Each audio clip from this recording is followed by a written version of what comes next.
ঢাকার চেয়ারম্যান কোর্টের 28 নম্বর আদালতে জনাব এহসানুল ইসলাম স্যারের উপস্থিতিতে আমাদের এই আদালতের ঢাকা শহরের বিভিন্ন থানার মামলায় গ্রেপ্তারকৃত হাই সিকিউরিটি গ্রেপ্তারকৃত বিশেষ আদালতে কেরানীগঞ্জ বিশেষ আদালতে যে সমস্ত আসামিগণ রয়েছে তন্মধ্যে সাবেক 9 মন্ত্রী 4 এমপি এবং 2 জন সাবেক আইজিপি সাবেক একজন বিচারপতি শামসুদ্দিন মানিক সহ আজ 24 জন আসামিকে এই আদালতে ভার্চুয়ালি তাদের হাজিরাত এবং শুনানির ব্যবস্থা করা হয়েছে। তাদেরকে ভার্চুয়ালি এই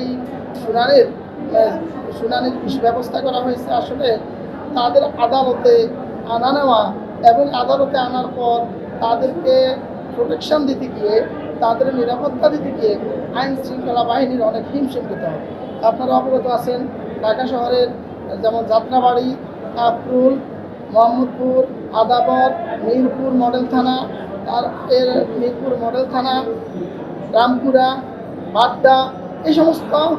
এলাকায় বিভিন্ন হত্যা এবং হত্যা চেষ্টা মামলায় এই আসামিগণ অভিযুক্ত।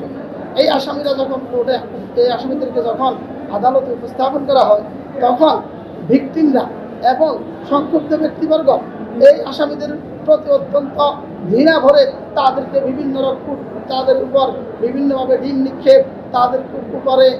মানসিক শারীরিকভাবেও আক্রমণের চেষ্টা করে থাকে। সেজন্য আদালত এই আসামিদেরকে ভার্চুয়ালি শুনানির ব্যবস্থা করে তাদের আনা নেওয়ার যে ঝুঁকি এবং যে সময় নষ্ট